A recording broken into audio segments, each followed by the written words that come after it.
Remember, you are here for a reason. The universe works in mysterious ways. Stay tuned. Keep your eyes open as the truth gets unveiled. Prince Todd, your mate, friend, and family, investigates the truth about our monetary system. All bad news, I'm afraid. Here it goes. Focus, listen up. How the Australian government betrayed its own people. Treason. Before the Reserve Bank of Australia (RBA) was established, the Commonwealth Bank of Australia (CBA) handled currency and central banking functions. Initially, the Commonwealth Treasury was responsible for issuing banknotes. In 1920, the Australian Notes Board, within the Treasury, took over note issue, which was then transferred to the Commonwealth Bank in 1924. The CBA continued to manage currency until the RBA was formed in 1959, taking over these functions. Here's a more detailed breakdown. Early 1900s, the Australian colonies had their own currencies and banking systems. 1910, the Commonwealth government gained the power to issue banknotes, and the Treasury took over this role. 1911, the Commonwealth Bank was established as a trading and savings bank, but it also started to take on central banking functions. 1920, the Australian Notes Board within the Treasury was created to manage the note issue. 1924, the Commonwealth Bank assumed responsibility for the note issue from the Treasury and the Notes Board. 1930s to 1940s. During the Great Depression and World War II, the Commonwealth Bank took on more central banking roles, including managing the exchange rate and influencing interest rates. 1959, the Reserve Bank of Australia was established, taking over the central banking functions previously held by the Commonwealth Bank. So this is what we have now, a dishonest system. All need to be held accountable for present and past actions, dismantling a system that our ancestors set up for future generations to prosper. Stupidity is the only answer, or just temptation to greed. Money. It is well enough that the people of the nation do not understand our banking and monetary system, for if they did, I believe there would be a revolution before tomorrow morning. Henry Ford. Helping Australians gain a greater understanding of the circumstances of money and debt in the Australian economy is essential to prepare for and endure against the next financial crisis. Today, it is more important than ever to understand banking and the monetary system. In order to gain this understanding, one first needs to recognize that money has different values depending on which instruments you account for as money. Money at a basic level is quantifiable as the amount of currency. Currency includes all notes and coins printed by the Royal Australian Mint under the directive and guidance of the Reserve Bank of Australia (RBA). Currency is defined by the RBA as comprising holdings of notes and coins by the private non-bank sector. This measure of money is the most liquid form of monetary assets. Money, currency equal, sign $122,111,250,529 AUD. From January 2008, currency volume increased by over 70%, from $39.4 billion to $72.3 billion. The volume of available currency is increasing at an increasing rate to provide the liquidity needed to support total Australian credit and debt, which is also increasing at an increasing rate. Currency is the most liquid classification of money. Under a credit-based monetary system, like that of Australia and most other free market capitalist economies in the modern world, money has different value depending on the scope at which it is measured. At the narrow end of the spectrum, money is simply currency. But at the wider end, it includes all the outstanding IOUs layered on top of liquid currency. Most of these IOUs exist in banks that are licensed to leverage your deposits by way of loans to other account holders. The banking process of creating loans, in turn, creates deposits through double-entry bookkeeping in the banking system, and money, albeit leveraged broader money, is created. The next measurement of money is M1. Money, M1, can most simply be classified as currency plus short-term liabilities for banks. Your deposits in banks show up as liabilities on their balance sheet, loans that are assets for banks. The RBA defines M1 money as M1 is defined as currency plus current deposits with banks. Money, M1, can most simply be classified as currency plus short-term liabilities for banks. Your deposits in banks show up as liabilities on their balance sheet, loans that are assets for banks. The RBA defines M1 money as M1 is defined as currency plus current deposits with banks. Money, M1 $360,809,857,060 AUD. Total Australian credit equal, signed $10,142,742,145,582 AUD. Total Australian credit outstanding includes all debt and equity of the domestic non-financial sectors. Total Australian credit has grown from $787.7 billion in December 1989 to $6.3 trillion in December 2016, an increase of a little over 800% over a 27-year period. Total government debt equals $2,115,325,989,048 AUD. Total government debt is the gross sum of liabilities across federal, state and local governments in Australia. Total Australian government debt increased by a mere 13.5% from December 1989 to December 2007, from $81.2 billion to $92.1 billion. However, from December 2008 to December 2017, total Australian government debt increased by over 520%, from $115.4 billion to $716.3 billion. The primary reason behind this increase has been to provide depth in the market for government bonds, so that the Reserve Bank of Australia can easily increase liquidity through open market operations by printing more Australian dollars and buying the government bonds back. Total household debt equals $3,947,876,690,417 AUD. Total household debt includes all outstanding debt that Australian households owe. These debts are held with banks, other depository corporations, pension funds, insurance corporations, money market investment funds, securities, other financial corporations, and international entities. Household debt has increased over 1,100% from December 1989 to December 2017, from $173.5 billion to $2 trillion by December 2017.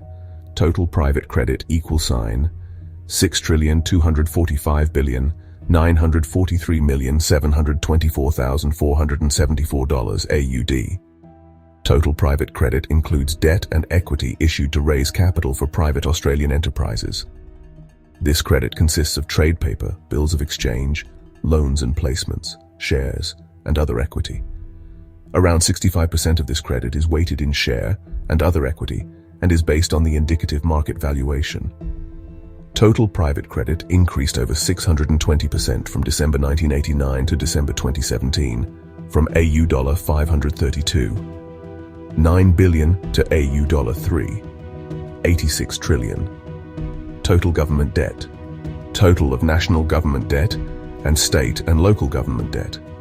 Total government debt equals $2,115,326,219,418 AUD.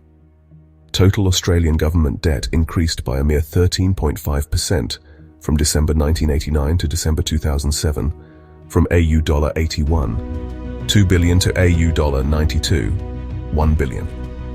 However, from December 2008 to December 2017, total Australian government debt increased by over 520%, from $115.4 billion to $716.3 billion.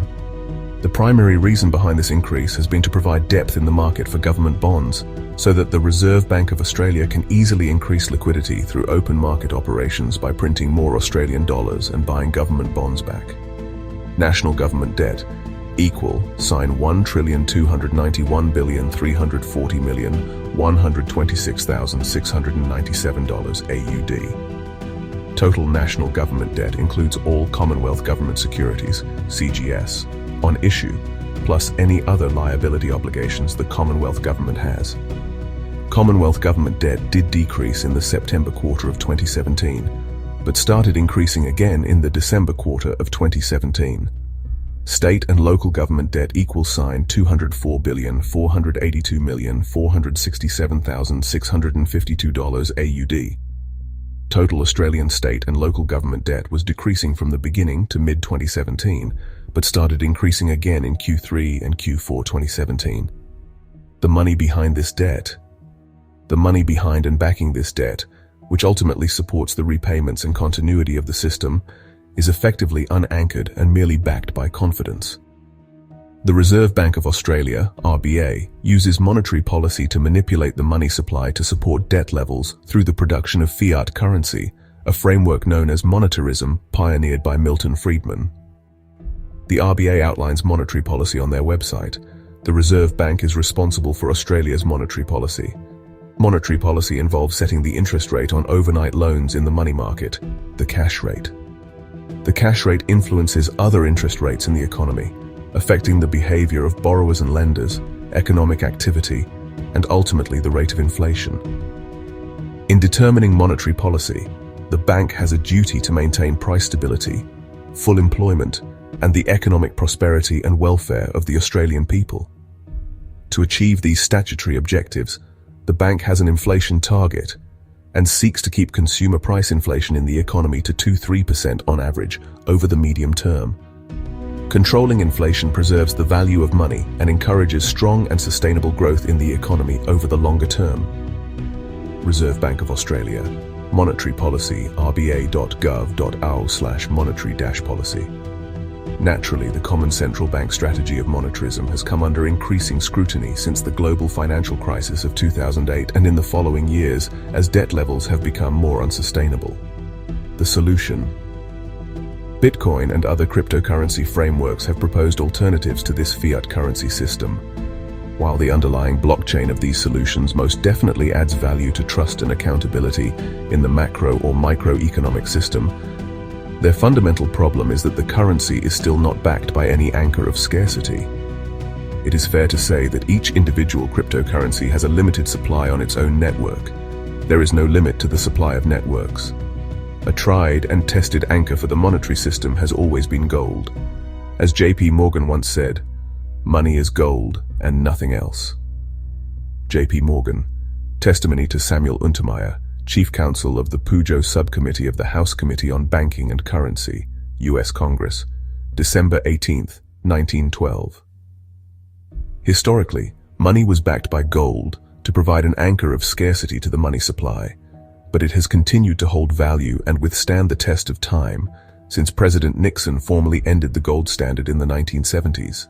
Gold investment is a proven solution to wealth protection under this unanchored economic system with diminishing confidence. Furthermore, gold has performed extremely well under climates of economic uncertainty, like the 2008 global financial crisis. One of the easiest and most secure ways to invest in gold is with gold money, which offers a secure digital solution for allocated physical gold investment. Most notably, in recent times, the RBA has been increasing its gold holdings in line with many central banks around the world. In July 2018, the RBA had $698 million USD of gold holdings as official reserves on its balance sheet. By July 2019, these holdings rose to $155 million USD. After all, gold is the only real asset on the RBA balance sheet outside of the confidence, albeit diminishing confidence. AustralianDebtClock.com.au is dedicated to helping Australians expand their understanding of the role of money in the economy. Understanding the trending environment of money, credit, and debt is fundamental to an effective financial strategy for both business and households. Having a strategy that does not account for financial stability risk is unequipped to handle any future shocks to the Australian financial system. The Reserve Bank of Australia, RBA, publishes the Financial Stability Review on a semi-annual basis, April and October, to help provide insight across the forecast actual and cause effect of the stock and flow of money, credit, and debt. Financial stability of the Australian economy is a mandate of the RBA outlined on their website. Maintaining the stability of the financial system is a long-standing responsibility of the Reserve Bank. A stable financial system is one in which financial institutions, markets, and market infrastructures facilitate the smooth flow of funds between savers and investors. This helps to promote growth in economic activity. The RBA explicitly does not guarantee financial stability. AustralianDebtClock.com.au was founded in 2010 in light of the global financial crisis to help inform Australians of our nation's trending money, credit and debt levels comparable to international trending debt levels, that is, the United States USDebtClock.org. Well, what can I say? I'm pissed off, flabbergasted, and my eyes are wide open, as now my people's, so should yours. We need to go back to the original system that was tried and tested, a currency backed up with gold reserves. Thus destroying this illusion of wealth hedge funds and BlackRock will disappear. No more digital currency where a mere zero can be added unnoticed. That is indeed a bullshit system of lies and web of deceptions. Prince Todd unveiling the truth with divine help, divine guidance, divine knowledge, divine wisdom, divine light, divine protection, and divine intervention. May we rise up and conquer against such incompetence and stupidity. Worse still if this was done on purpose. The reckoning begins. Holy Trinity, God bless. The information contained on this website is general in nature and does not take into account your personal situation. You should consider whether the information is appropriate for your needs, and where appropriate, seek professional advice from a financial advisor.